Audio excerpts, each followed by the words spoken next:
Niba indwara ya mburugu ishobora kuvurwa igakira burundu, kuki hari abantu bamwe bayirwara inshuro nyinshi ikarinda kubaviramo ubumuga cyangwa se ibindi bibazo bikomeye by'ubuzima?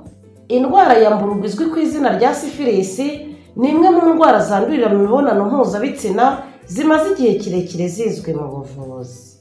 Nubwo abantu benshi bayumva cyangwa bakaba barigeze kuyumva, hari amakuru menshi atari yayivugwaho, bigatuma bamwe batamenya uburyo bayandura, ibimenyetso byayo cyangwa se ingaruka ishobora kugira ku buzima bw'umuntu.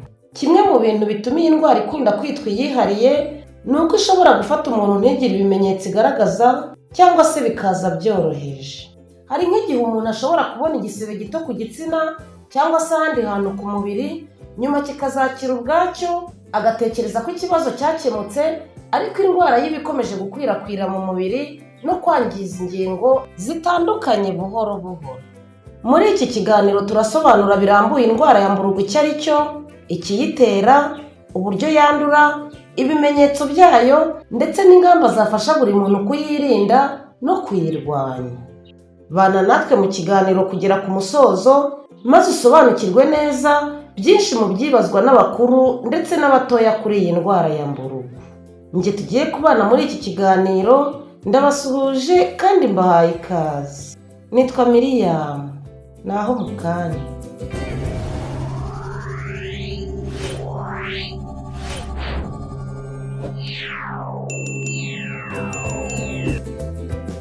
Indwara ya mburugu izwi ku izina rya sifilisi ni indwara ikunda kwandurira mu mibonano mpuzabitsina idakingiye, ikaba iterwa na bagiteri yitwa Treponema pallidum. Iyi ni imwe mu ndwara zishobora kugira ibimenyetso bike cyangwa se ugasanga birabuze burundu mu ntangiriro, nyamara ikaba ikomeje kwangiza umubiri buhoro buhoro iyo itavuwe vuba. Iyi ndwara iboneka ku bagabo no ku bagore kandi ishobora gufata abantu b'ingeri zose mu myaka yose bakora imibonano mpuzabitsina idakingiye. Reka turebere hamwe uko indwara ya mburugu yandura. Mburugu yandura cyane cyane binyuze mu mibonano mpuzabitsina idakingiye n'umuntu uyirwaye. Ishobora kandi kwandurira mu mibonano yo mu kanwa ndetse n'iyo mu kibuno.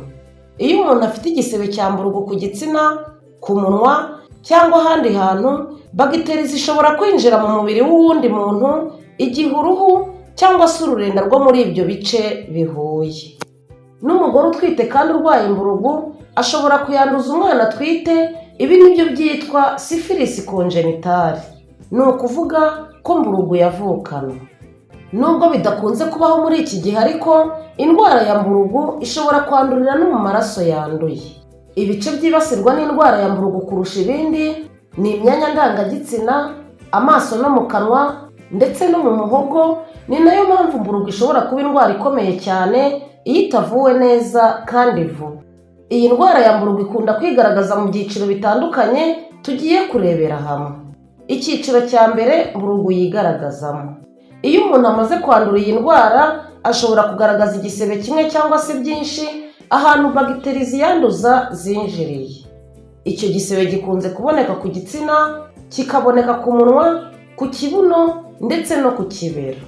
Ariko rero ikintu gitangaje kuri icyo gisebe ni uko akenshi kitababaza, ku buryo cyajijisha umuntu ntajye kwa muganga kuko aba yumva nta kibazo afite. Nyuma y'ibyumweru bike icyo gisebe kiruma n'iyo umuntu atafashe imiti. Ibi bituma abantu bibayeho bahita batekereza ko bakize, ariko icyo gihe indwara iba ikomeje gukwirakwira mu mubiri, gusa nta bindi bimenyetso yongera kugaragaza. Icyiciro cya kabiri cy'iyi ndwara ya mburugu ni uko nyuma y'amezi make iyi ndwara ya mburugu ishobora gutangira kugaragaza ibimenyetso bike.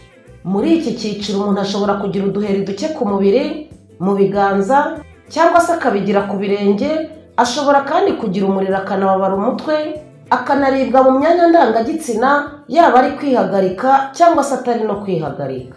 Uduheri tw'iyi ndwara ya mburugu dutandukanye n'uduheri tw'izindi ndwara kuko dushobora no gufata ibiganza ndetse n'ibirenge icyarimwe, ari byo bintu bidakunze kuboneka ku zindi ndwara nyinshi. Abantu bamwe bashobora kugira ibibyimba byoroheje ku gitsina cyangwa se bakagira ibisebe ku munwa. Ibi bisebe bishobora kumara ibyumweru cyangwa se amezi make, nyuma bikongera bikabura. Naho icyiciro cya gatatu ni uko iyo umuntu atavuwe vuba mburugu ishobora kwinjira mu cyiciro cyitwa sifilisi latente. Muri iki cyiciro nta bimenyetso biba bigihari, umuntu aba yumva ameze neza, atekereza ko yakize, ariko bagiteri iba ikiri mu mubiri we. Iki cyiciro gishobora kandi kumara imyaka myinshi umuntu atazi ko ayirwaye. Icyiciro cya nyuma cy'iyi ndwara ya mburugu cyangwa se sifilisi kiza cyihariye gifite ubugome bwinshi. Mburugu iyo imaze iki gihe cyose itavuwe ishobora kugera ku rwego rwo kwangiza ingingo z'ingenzi z'umubiri nk'umutima cyangwa se ubwonko, ikangiza amaso, ikayatera kubabara bihoraho, ikayatera kutabona neza, maze n'ubundi umuntu atakurikiranwa ngo avurwe neza byihariye bikaba byamuviramo guhuma. Muri iki gihe kandi mburugu yangiza amatwi, umuntu agatangira kutumva neza cyangwa akajya yumva urusaku rwinshi mu matwi. Iyi ndwara ya mburugu irakira burundu iyo ivuwe neza. Umuti uvura mburugu ku rwego rwizewe witwa benzatine penisiline, akaba ari nawo muti uyivura ku rwego rwa mbere ku isi. Ingano y'uyu muti rero iterwa n'icyiciro indwara ya mburugu igezeho. Abantu bagira aleriji ku muti wa penisiline bo bashobora guhabwa indi miti bitewe n'inama za muganga. Nubwo indwara ya mburugu ikira burundu iyo ivuwe neza hakiri kare, ariko iyo hari ingingo zamaze kwangirika nk'ubwonko, amaso cyangwa umutima, ibyo bice byangiritse bishobora kutongera gusubira uko byari bimeze mbere. Ikindi nubwo ivurwa igakira, ntibibujije kongera kuyandura igihe cyose utirinze. Niyo mpamvu umuntu wayivuwe agakira aba agomba gukomeza kuyirinda. Kurwara indwara ya mburugu kandi byongera ibyago byo kwandura agakoko gatera sida, kuko ibisebe bya mburugu bituma virusi itera sida ishobora kwinjira mu mubiri ku buryo buyoroheye cyane. Niyo mpamvu iyo umuntu bamusanzemo indwara ya mburugu bahita bamugira inama yo kwipimisha virusi y'agakoko gatera sida. Reka turebere hamwe ibintu abantu benshi bibeshyaho kuri iyi ndwara. Abantu benshi batekereza ko igisebe cya mburugu iyo cyikijije biba bisobanuye gukira, ariko si byo, kuko indwara iba ikomeje gukwirakwira mu mubiri wose. Hari n'abantu bamwe batekereza ko iyo umuntu amaze kuvurwa mburugu adashobora kuzongera kuyandura. Nabyo si byo, kuko umuntu ashobora kongera kuyandura inshuro nyinshi igihe cyose akomeje guhura n'ubwandu bwayo. Indwara ya mburugu ntiyandurira mu mibonano mpuzabitsina gusa, kuko ishobora no kwandurira mu maraso yanduye. Gusa ibi byabagaho kenshi mu bihe bya kera, ariko muri iyi minsi ya none yanduriramo gake, kuko amaraso abanza gupimwa neza mbere yo gukoreshwa. Ishobora kandi kwandurira mu guhura kw'ibisebe nk'uko twigeze kubivugaho. Niba umuntu akoze ku gisebe cya mburugu kiri ku muntu wayanduye kandi uruhu rwe rufite aho rwakomerekejwe, bishobora gutuma yandura, nubwo ibi bidakunda kubaho kenshi. Indwara ya mburugu kandi ishobora kwandukira mu gihe umubyeyi atwite, kuko ashobora kuyanduza umwana uri mu nda nk'uko twabibonye. Ibi bikaba byitwa sifilisi konjenitale. Ariko mburugu ntiyandurira mu gusuhuzanya, guhoberana, gusangirira hamwe cyangwa se gukoresha ibikoresho bisanzwe byo mu rugo. Igituma mburugu yandura cyane ni uguhura kw'ibisebe cyangwa ururenda rufite bagiteri ya treponema pallidum.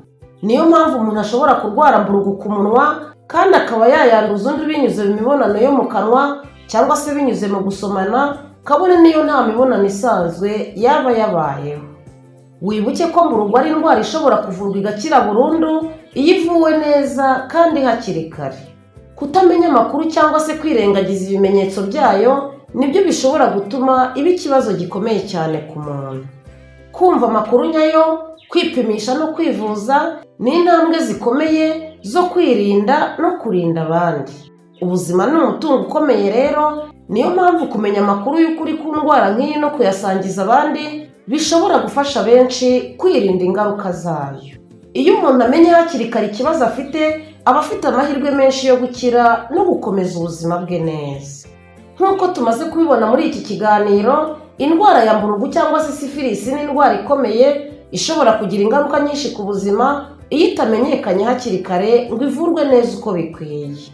Nubwo ishobora gufata umuntu igaragaza ibimenyetso byoroheje cyangwa se rimwe na rimwe ntihagire ibyo igaragaza, ntibivuze ko iba idafite ubukana. Icyiza gusa ni ukuyisuzumisha mu gihe cyose wumva ufite kimwe cyangwa se byinshi mu bimenyetso twavuze.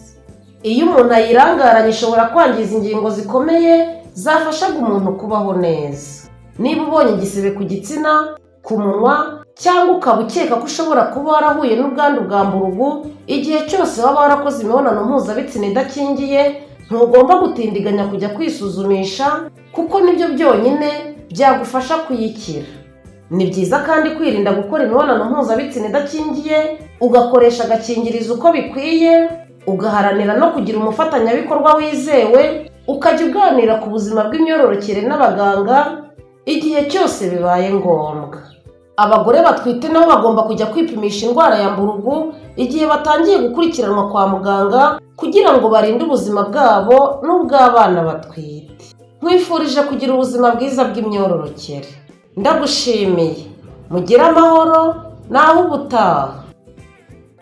Ndagukangurira gukora like kuko ni ingenzi cyane, ukore subscribe, ukore kukazogera kugira ngo tujye tubana mu bindi biganiro.